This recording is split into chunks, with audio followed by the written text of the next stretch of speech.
Bon dia a tothom i benvinguts a un nou vídeo de Català al Natural. Avui farem all i oli. És broma. Com heu vist al títol, avui parlarem de preposicions de posició i de direcció, que a vegades són una mica confuses en català. Tot això que tinc aquí no és de decoració, sinó que ho utilitzaré per exemplificar el que explico. En primer lloc, abans de començar, heu de saber com es diuen aquestes coses que tinc aquí. Aquí a sota hi tinc una taula de tallar, d'acord? Aquí hi puc tallar embotits, verdures, el que sigui. I aquí tinc una massa i un morter, que serveix per fer coses com l'allioli, sí? Per premsar, aixafar, triturar coses amb la massa dins del morter. Abans de continuar, vull recordar-vos que podeu trobar la transcripció i l'àudio en MP3 per descarregar d'aquest vídeo i de tots els altres que pujo al canal a la plataforma de Patreon del canal, del projecte, que podeu trobar a la descripció d'aquest vídeo i de tots els altres. I allà, amb una petita subscripció mensual, podeu descarregar-vos aquests materials per treballar tots aquests vídeos amb més profunditat i, al mateix temps, donar suport al projecte. Moltes gràcies a tots aquells que ja us hi heu subscrit. Doncs això, parlarem una mica de preposicions que podem utilitzar per descriure les posicions d'aquests objectes. De moment deixem la massa a part i ens centrem en el morter i la taula. Ara mateix, tal com estan posats aquests dos objectes, el morter és sobre la taula. També podem dir que el morter és damunt la taula. I, de la mateixa manera, també podem dir que la taula és sota el morter o davall el morter. Per tant, veieu que teniu aquests dos parells de paraules. Podeu dir sobre i sota o damunt davall. Jo, personalment, utilitzo sobre i sota. Damunt també ho dic a vegades, i davall, la veritat és que jo no ho dic mai. Ara bé, damunt i davall són útils perquè després ho connectarem amb altres paraules, de manera que és interessant haver-les comentat. Ja us dic que jo dic sobre i sota, totes són correctes, les podeu utilitzar com vulgueu, i també és igual realment si hi ha contacte o no, que algunes llengües no utilitzen la mateixa preposició per si hi ha contacte entre els dos objectes o no n'hi ha, és igual això.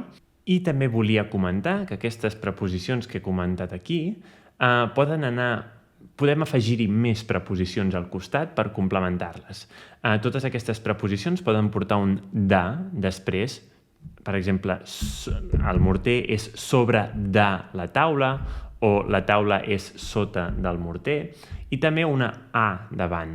La taula és a sota del morter o el morter és a sobre de la taula, d'acord? Per tant, veieu que podem utilitzar sobre amb les preposicions de o a, davant i darrere, si voleu, i si no voleu també, d'acord? Ho diem de moltes maneres diferents.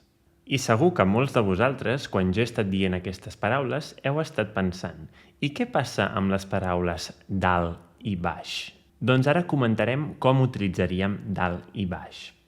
En principi, dalt i baix no les utilitzem com en una relació entre dos objectes diferents, no diem a baix del morter, no diem això, sinó que ho utilitzem com per referir-nos a un nivell diferent del qual estem, d'acord? A dalt o a baix, d'acord? Com un concepte, com un nivell. Per exemple, imagineu-vos que això és el terra i que el morter és una casa, sí? I la casa té uns habitants que són aquestes pedretes. Veieu aquí? Tinc aquestes pedretes. Són els habitants de la casa. Doncs, si els habitants de la casa estan, diguéssim, al primer pis, per dir-ho així,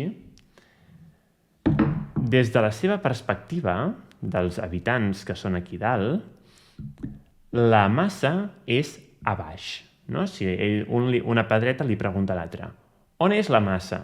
La massa és a baix. Veieu, des del seu punt de vista, està en un nivell inferior.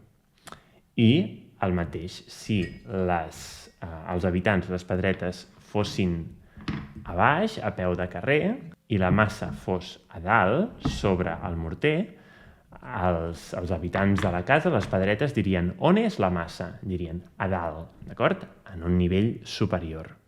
He de comentar que en el cas de dalt també està acceptat com a dalt de la muntanya o a dalt del morter per referir-te a la part més superior d'una cosa.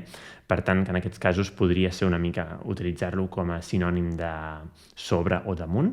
Però bé, la idea és aquesta, d'acord? Que en principi a dalt i a baix són posicions, diguéssim, un nivell a baix inferior del teu punt de vista i a dalt superior del teu punt de vista, però no una posició relativa amb una altra cosa. I abans he comentat el tema que hi havia les opcions de dir damunt i davall, no? Doncs ara imagineu-vos que, per exemple, aquesta taula és un pendent, una pujada o una baixada, depenent de com us ho mireu. Doncs ara mateix, tenint aquest pendent i tenint la massa, que pot pujar o baixar, això, havíem comentat que teníem la preposició davall, no? Doncs sense la D obtenim la direcció, d'acord? Ara mateix la massa va avall. I també teníem la preposició damunt, no? Doncs si la massa fa el moviment contrari, puja, la massa va amunt, d'acord? És la direcció. Amunt, avall. Això són les direccions. Jo això sempre recomano pensar damunt de muntanya, d'acord? Amunt, una muntanya va cap amunt i una vall, no? Entre dues muntanyes hi ha una vall. Doncs una cosa va cap avall, una cosa va avall. Això de cap a ho podeu afegir cap amunt, cap avall, o senzillament amunt, avall. Cap a només indica direcció, cap aquí, cap allà, d'acord? Per tant, amunt i avall no ho podeu utilitzar com a posició. No puc dir la massa és avall. Això no és correcte. La massa és a baix o, per exemple, ara, sota la taula o davall de la taula, d'acord? Però no podria dir que la massa és avall de la taula. No seria correcte, d'acord? Per tant, avall i amunt són direccions, sí? Amunt, avall. I, en canvi, davall i damunt, amb les Ds a l'inici, són posicions. Damunt de la taula, davall de la taula. I, com he dit al principi, també sobre la taula, sota la taula. Molt bé, això era el principal que volia comentar. Però ara encara em queda comentar algunes posicions més.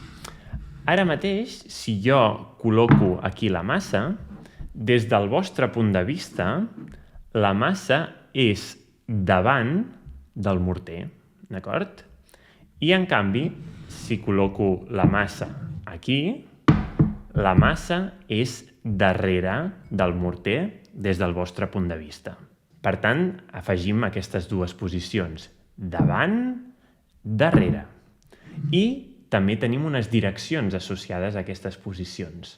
Des de darrere, la massa pot anar endavant, un moviment endavant. I des de davant, la massa pot fer un moviment endarrere. Veieu què hem fet en aquests casos? Teníem davant, darrere, doncs afegim el prefix en i convertim les posicions en direccions. Darrere, endarrere. Davant, endavant. Per tant, tu amb un cotxe pots anar endavant o endarrere, sí? També existeix la versió rere, en lloc de darrere, us ho dic per si ho sentiu, la massa és rere el morter i llavors la direcció seria enrere, també diem molt enrere. Podeu dir darrere i endarrere o rere i enrere. Veieu que segueixen la mateixa idea de que si afegiu en es converteixen en direccions. Sí? L'única diferència és si això del da o no. I aquest patró encara el podem veure en altres preposicions.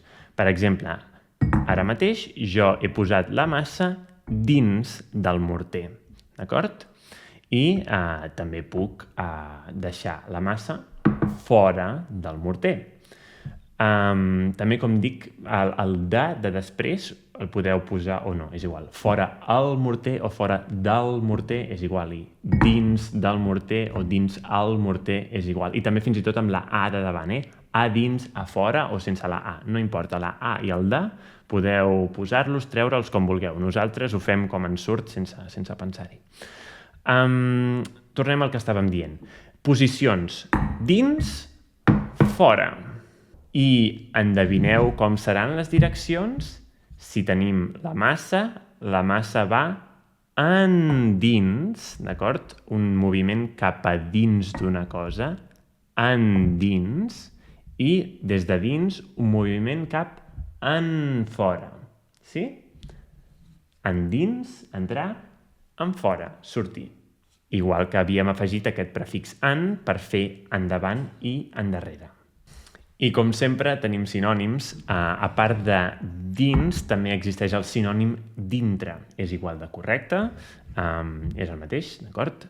Dintre o a dintre o dintre de o a dintre de, com us dic, hi ha totes aquestes variacions, d'acord? Per tant, la massa és a dintre del morter i també, en conseqüència, també existeix la direcció endintre.